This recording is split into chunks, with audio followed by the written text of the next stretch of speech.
মহালয়ের দিন থেকেই শুরু হয়ে যায় বাঙালির শ্রেষ্ঠ উৎসবের দিন গোনা। সোশ্যাল মিডিয়ায় দেওয়াল উপচে পড়ছে শুভ মহালয়ার শুভেচ্ছা বার্তায়। মহালয়া কি সত্যিই শুভ দিন? চলুন জানি এই ভিডিও থেকে।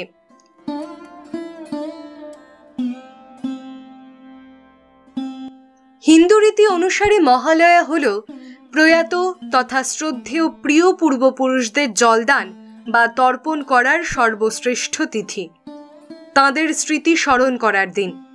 তর্পণ মন্ত্রে যা বলা হয়ে থাকে তার বাংলা করলে দাঁড়ায়, যারা বন্ধু ছিলেন অথবা জন্ম জন্মান্তরে বন্ধু ছিলেন তাদের জলের প্রত্যাশা তৃপ্তি লাভ করুক। কিন্তু শ্রাদ্ধের দিনকে শুভ বলা যায় কিনা প্রশ্ন তা নিয়ে।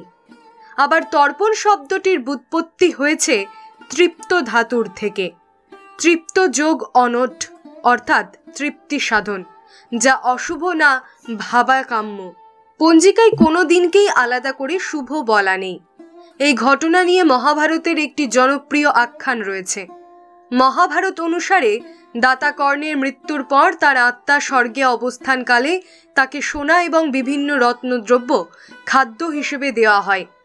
বিস্মিত কর্ণ যমরাজকে মতান্তরে দেবরাজ ইন্দ্রকে জিজ্ঞেস করলে তার প্রতি ওই রকম ব্যবহারের কারণ কি? যমরাজ বললেন, হে কর্ণ, তুমি জীবনভর শুধু শক্তির আরাধনা করে গেছ, কখনো নিজের পূর্বপুরুষের কথা ভাবনি, তাদের প্রয়াত আত্মাকে খাদ্য পানীয় দাওনি। তাই পুণ্য ফলে তুমি স্বর্গে আসতে পারলেও খাদ্য পানীয় পাওয়ার যোগ্য বলে বিবেচিত হওনি, সেই জন্যই তোমার প্রতি এই ব্যবহার।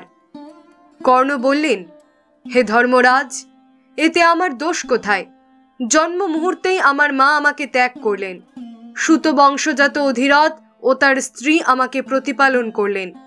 তারপর আমার শৌর্য দেখে দুর্যোধন আমাকে আশ্রয় দেন।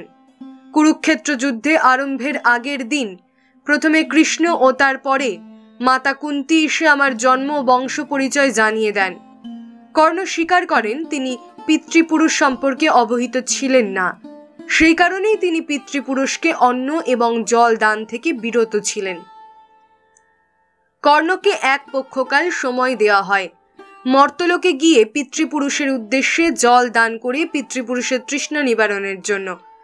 এই সময়কাল ছিল পিতৃপক্ষ 16 দিন।